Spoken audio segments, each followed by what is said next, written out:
Howdy, howdy, howdy, everyone. How you guys doing tonight? My name is Matt Jarbo. This is 3 Buck Theater, and today was a big news day if you happen to be a Star Wars fan. Today was a really big news day if you happen to be a fan, at least, of Mandalorian or of Star Wars Rebels or of Star Wars The Clone Wars or anything that Dave Filoni has touched and molded and created and crafted and built inside of Star Wars, both pre and post the Disney acquisition. And this is a big, big, big deal. So what we are hearing today is that coming out of Slashfilm, which we'll be taking a look at the article here in a second, that Rosario Dawson has been cast as the live action Ahsoka Tano in The Mandalorian Season 2. And this is big news because, for one, I never thought they were going to do it. I never thought that was going to be a thing. I never thought that was what was going to go on. But apparently it's something that has been chased for quite some time.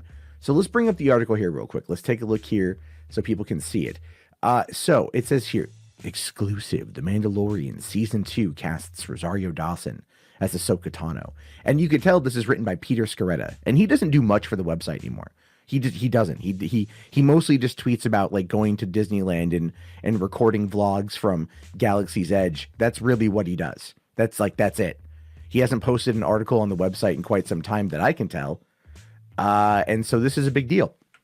This is a big deal.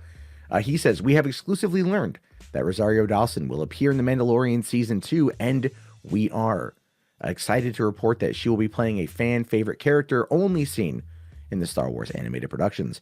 Dawson will be playing a live action version of Ahsoka Tano, Anakin Skywalker's Jedi Padawan apprentice, who appeared in Star Wars The Clone Wars and Star Wars Rebels. This would be the character's first appearance in live action.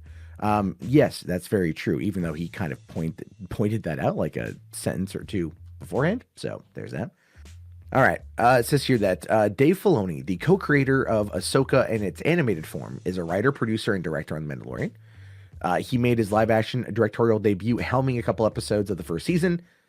And we saw a couple weeks back that he had returned as a director for the second season. We have confirmed that this Dawson casting with two independent sources. We reached out to Lucasfilm to request a statement from the company or Filoni, but received no response. We've been chasing the scoop for a month now. We have reached out to Rosario's reps, who also didn't respond. And the other thing with that, too, is that Variety also picked up on this and covered this, which adds a lot more credibility to the overall story versus anything else. And I mean that. Like Slashfilm is pretty respectable.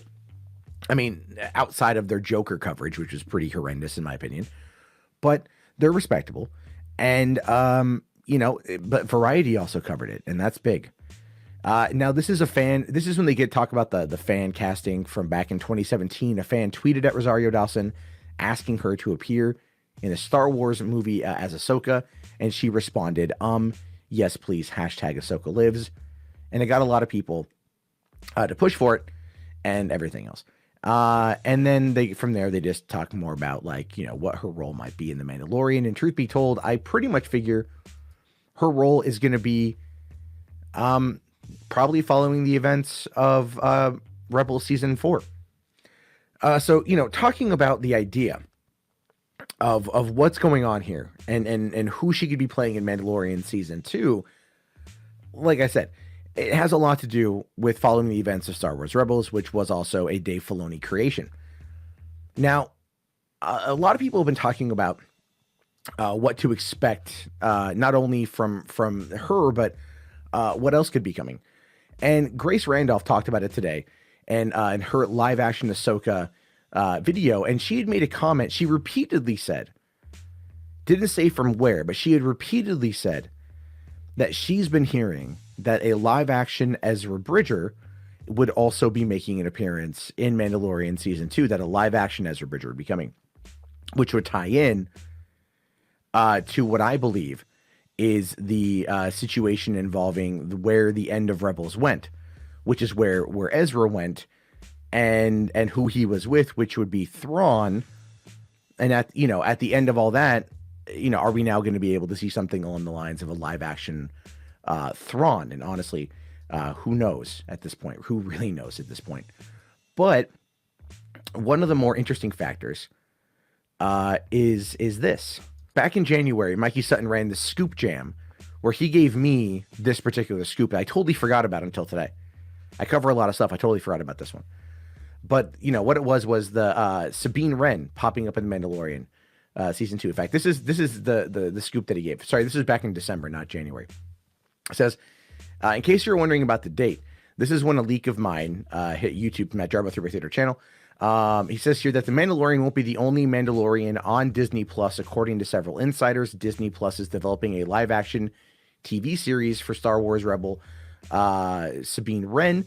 Lucasfilm sees tremendous potential in this character, who is incredibly popular among Star Wars fans, especially in the cosplay crowd. Wren also gives Disney Plus a major female protagonist for Star Wars shows, one that attracts younger and older demographics. It's a win-win situation all the way around. Mikey Sutton. So Mikey covered this and gave it to me, which I totally forgot about.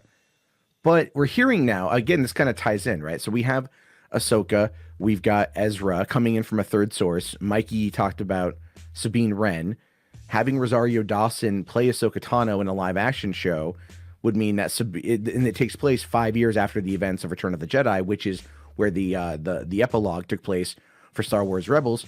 So we know all that's, you know, that it's all in that same time period. So it would make sense to have a live action Sabine Wren with Rosario Dawson at the time, especially if Mandalorian is with Baby Yoda trying to discover just, you know, who is Baby Yoda, what's his species, what's he do, right? What's his family, as we know is his quest now at the end of season 1, never mind the Darksaber, because Sabine had the Darksaber in Rebels, and then I believe she gave it to Bo-Katan somewhere in the season. I think she, if I remember, I could be wrong, but I think she gave it to Bo-Katan to lead the Mandalorians in that whole phase.